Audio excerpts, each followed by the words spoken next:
تو وہ آج بھی میرے پاس موجود ہے۔ تو انہوں نے کیا کیا، ایک بات یہ کہ یہ یزید مرد آباد کہنا نفرت کو پھیلانے کی بات ہے، دوسری بات یہ کہ یزید صحابی تھا اس لیے انہوں نے صحابی رسول کی توہین کی ہے، اور تیسری بات یہ ہے کہ یزید ہم سنی مسلمانوں کا ایک رہبر تھا، اس کو مرد آباد کہہ کے انہوں نے ہمارے عقائد کو مجروح کیا ہے، ہمیں انہوں نے مینٹلی ٹارچر کیا ہے یزید مرد آباد کہہ کے۔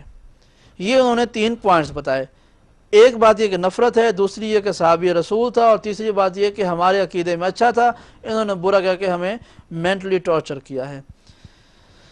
تو اس کے جواب میں حکومت ہم سے جواب طلب کر لیا کہ یہ تینوں پوائنٹ بڑے ویلڈ ہیں، آپ نے نفرت کیوں پھیلائی، آپ نے ایک صحابی رسول کو برا بلا کیوں کہا، اور آپ نے کسی اور عقیدے پر اس طرح تنقید کی کہ آپ نے ایکسٹریم ورڈ یوز کر کے ان کو مینٹلی ٹارچر کیا ہے، آپ ہمیں جواب دیں۔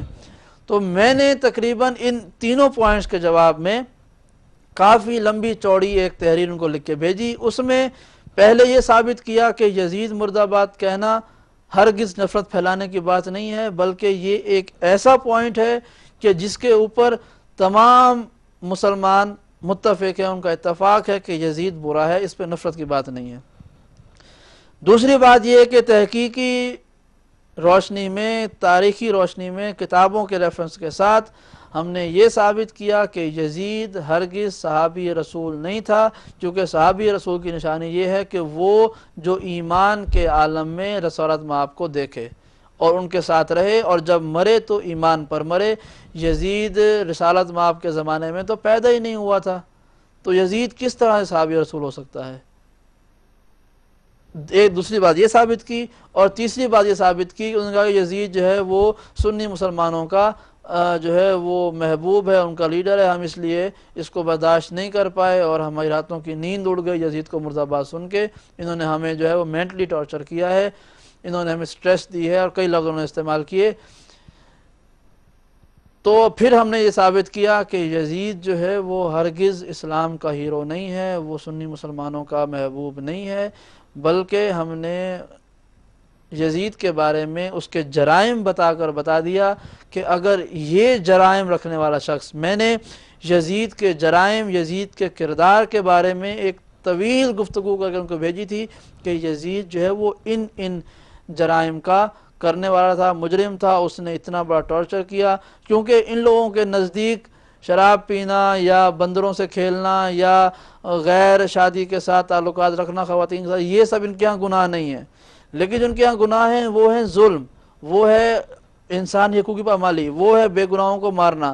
تو ہم نے وہ ساری باتیں لکھ کر یزید کے خلاف کہ بھئی یزید کا خود اہل سنت ہوگا ہیرو، کچھ لوگ مانتے ہوں گے ان کو، لیکن کتابوں میں انہوں نے مانا ہے کہ یزید نے یہ جرم کیے تھے، اس نے لوگوں کو مارا بھی، عزتیں بھی خراب کی، لوٹا بھی، مسجد نبوی کو بھی تباہ کیا، کعبے کو بھی آگ لگا، یہ سارے جرائم انہوں نے کیے۔